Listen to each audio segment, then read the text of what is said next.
अध्याय 6 सृष्टीचे वर्णन. राजा उत्तानपाद यांना सुरुची आणि सुनीती नावाच्या 2 भार्या होत्या, म्हणजे बायका. त्यांच्यापासून उत्तम आणि ध्रुव असे 2 मुलगे झाले. नारदाने सांगितल्याप्रमाणे ध्रुवाने श्री विष्णूची मनोभावाने भक्ती केली, त्यामुळे त्यांना परमपद प्राप्त झालं. त्यांचा मुलगा सृष्टी हाही अत्यंत एकाग्रतेने भक्ती करत होता. तो अतिशय बलवान आणि पराक्रमी होता.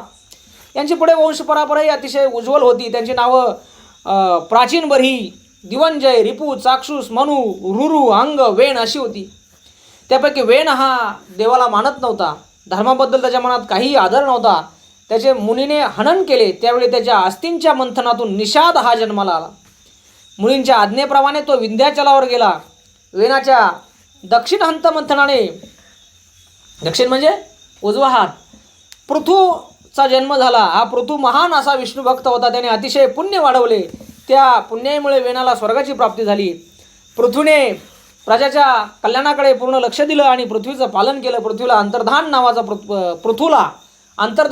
पुत्र झाला. अंतर्धानाला हवीरधान नावाचा पुत्र झाला. हवीरधानाला प्राचीन बर्ही नावाचा पुत्र झाला. लवण सागराशी एक कन्या होती. त्या कन्येबरोबर त्याचा विवाह झाला. त्याला 10 पुत्र झाले. त्यांची भार्या मारिशी यांचा पुत्र म्हणजे दक्ष होय. त्याची पत्नी म्हणजे आसिवनी ही होय. दक्षाने मनापासून 4 प्रकारची प्रजा उत्पन्न केली, परंतु त्या प्रजेचा पुढे विस्तार झाला नाही. पुढे त्याने आपल्याच भक्तीपासून प्रजेला निर्माण केले व अनेक पुत्र निर्माण झाले.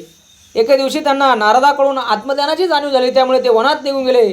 त्यांचे सर्व पुत्रही आत्मज्ञानाचा अभ्यास करून वनात निघून गेले. त्यामुळे दक्ष अतिशय संतापले आणि त्यांनी नारदाला शाप दिला. त्यामुळे नारदांनी पुढे कश्यपपुत्र म्हणून जन्म घेतला. दक्षाला आशिवणीपासून अनेक सौंदर्यवान कन्या झाल्या. त्यापैकी आदिती, दिती, दनु, काला, अनायु, सिंहिका, कद्रू, प्राधा, इरा, क्रोध, विनिता, सुरभी आणि खगा या 13 कन्यांचा विवाह त्याने कश्यपांशी लावून दिला. आदितीस कश्यपापासून विष्णू, शुक्र, आर्यमादी 12 सूर्य झाले. दितीस हिरण्यकश्यपू, हिरण्याक्ष नावाचे बलाढ्य पुत्र झाले. हराने वृक्ष, वेलू, तृणादींना जन्म दिला. खगास यक्ष, राक्षस झाले. सुरभीने गायी म्हशी निर्माण केल्या. तर विनतेस गरुड आणि अरुण नावाचे 2 पुत्र झाले. याप्रमाणे कश्यपाच्या इतर भार्यांनाही तेजस्वी असे पुत्र झाले. त्यापैकी विश्वदेव, साध्यगण, भानुगण, मुहूर्त, संकल्प, सगुण हे त्यापैकीच होत. दक्षाने आपल्या अनेक कन्या चंद्राला दिल्या. त्या 27 सोमभार्या 27 नक्षत्र झाल्या. 10 धर्माला दिल्या. 4 अरिष्टनेमीला दिल्या. अंगिरा, कृशाखा, बहुपुत्र यांनी प्रत्येकी 2-2 कन्या यांना दिल्या. या सर्वांचा वंशविस्तार झाला आणि त्यापासून ह्या विश्वाचा विस्तार झाला. त्यानंतर सूर्यादी परिवाराच्या सहाय्याने मनु इत्यादी मुनिश्रेष्ठांनी देवांसाठी अनेक यज्ञ केले. अध्याय 7 सूर्यादी पूजाविधी प्रकार. रुद्रांनी श्रीहरीला प्रश्न विचारला की भगवान, त्यावेळी स्वयंभू मनुने सूर्याचे पूजन कसे केले ते कृपया आम्हाला सांगा. तेव्हा श्रीहरी सांगू लागले की ते म्हणाले, सूर्याचं पूजन हे पुण्यकारक आहे. सूर्याच्या पूजनामुळे मुक्ती प्राप्त होते. सूर्याची पूजा ही मंत्राने करायची असते. ही पूजा 16 उपचाराने केली जाते. त्यामध्ये आवाहन, आसन, पाद्य, अर्घ्य, आचमन, स्नान, वस्त्र, उपवीत, गंध, पुष्प, धूप, दीप, नमन, प्रदक्षिणा, विसर्जन हे विधी असतात. ओम सूर्यासनाय नमः. ओम नमो सूर्यमूर्ते. ओम ह्रां ह्रीं स सूर्याय नमः. ओम तेजचंडाय नमः. अशा प्रकारे सूर्य व इतर देवदेवतांची मंत्राद्वारे पूजा केली जाते. नामाचे जे मंत्र असतात ते सर्वांसाठी नमस्कारात्मक असतात. यानंतर श्री विष्णूंची मनोभावे पूजा करावी आणि सरस्वतीचे पूजन करावे. अध्याय 8 श्री विष्णूचा पूजाविधी. श्री विष्णूची पूजा करण्यापूर्वी मंगल स्नान करून घ्यावे, शुचिर्भूत व्हावे. त्यानंतर पवित्र आसनावर बसावे. मनातील सर्व विकार आणि विचार नाहीसे करावेत आणि समाधानी चित्ताने हृदयामध्ये विष्णूचं ध्यान करावं. या ध्यानामुळे हळूहळू आपली वृत्ती शांत होत जाईल. अनेक प्रकारचे दिव्य अनुभव प्राप्त होऊ लागतील. त्यानंतर संकर्षण, प्रद्युम्न, अनिरुद्ध इत्यादी नावांनी शास्त्रसिद्ध पद्धतीने पूजा करावी. केलेली कोणतीही पूजा वाया जाणार नाही. कर्माचं अव्यक्त फळ काही काळाने व्यक्त रूपाला येत असतं. त्यासाठी अंतःकरणापासून भगवंतावर पूर्ण श्रद्धा ठेवून पूजाविधी करावेत. सर्व पूजाविधी झाल्यानंतर शास्त्राप्रमाणे आरती करावी. आरती म्हणजे अर्थ भावनेने देवाला मारलेली हाक असते.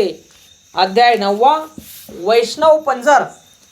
श्री विष्णूच्या पूजेनंतर साधकाने परम शुभकारक वैष्णव पंजर म्हणावे. हे पंजर स्तोत्र श्री शंकरासाठी सांगितलं होतं. कात्यायनीने ईशानीच्या संरक्षणासाठी ते प्रारंभीच सांगितलं होतं. या पंजर स्तोत्राच्या प्रभावामुळे तिने देवांना त्रास देणाऱ्या महिषासूर व दानव रक्तबीज यांच्यासारख्या बलाढ्य अशा दैत्यांना मारून टाकलं होतं. मानवानेही श्रद्धायुक्त अंतकरणाने पंजर स्तोत्राचा जप केला तर त्याला संकटामध्ये अभयदान प्राप्त होतं, त्याचं मनोबल वाढतं, अनेक प्रकारच्या शत्रूवर विजय मिळवता येतो. पवित्र आसनावर बसून पंजर स्तोत्र म्हणायला सुरुवात करावी. हे भगवंता, तुला माझा नमस्कार असो. हे विष्णू, सर्व प्रकारे तू माझं रक्षण कर. हे विष्णू, मी तुला पूर्णपणे शरण आलो आहे. तू सुदर्शन चक्र धारण करून पूर्व दिशेने माझं संरक्षण कर. सौनंद नांगर घेऊन तू पश्चिम दिशेने माझं संरक्षण कर. मुसळाच्या द्वारे तू उत्तर दिशेने माझं संरक्षण कर. आपली कौमुद गदा धारण करून दक्षिण दिशेने माझा संसार कर. पंकज घेऊन तू आग्नेय दिशेने माझं रक्षण कर. खडग धारण करून तू नैऋत्य दिशेने माझं रक्षण कर.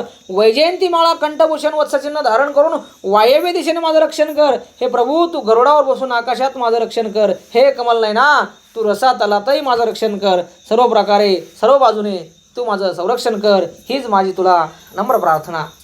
अध्याय 10. योग क्रियेची साधना. आजपर्यंत अनेक ऋषीमुनींनी ध्यान केलं. त्यांनी योगक्रियेची साधना करून सर्वांच्या कल्याणासाठी आपल्या हृदयातील भगवान विष्णूचं दर्शन घेतलं. सर्वांच्या कल्याणासाठी योगक्रियेचं वर्णन केलं आहे.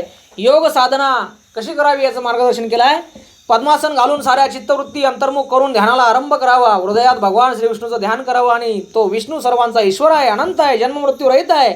त्याचं ध्यान केल्याने सर्व प्रकारच्या पापांचा नाश होतो. तो विष्णू मानवाच्या शरीरामध्ये विराजमान असतो. त्यालाच वासुदेव म्हणतात, त्यालाच ब्रह्मात्माही म्हणतात. तो क्षर आणि अक्षर यांच्या पलीकडचा आहे, सर्व धर्मांच्या पलीकडे आहे. म्हणून ज्ञानाने सर्व धर्मांच्या पलीकडे जाऊन त्याचे दर्शन घेणं आवश्यक आहे. तो विश्वातील सर्व प्राणीमात्रांचा प्राण आहे. त्याच्या चरणाजवळ परमशांती विराजमान असते. जो साधक रोज आंतरिक विष्णूचे मनोभावे एकाग्रतेने ध्यान करतो त्याला श्री विष्णूच्या रूपाचं दर्शन होतं. तो सर्वसाक्षी आहे. सदैव त्याचे ध्यान केल्याने त्याच्याबद्दल प्रेम निर्माण होतं. प्रेमामुळे जीवन अंतर्वाही आनंदरूप होऊन जातं. त्याच्या चरणकमलाचं ध्यान मानवाला परमपद प्राप्त करून देतं. यासाठी सदैव विष्णूचे ध्यान करावे.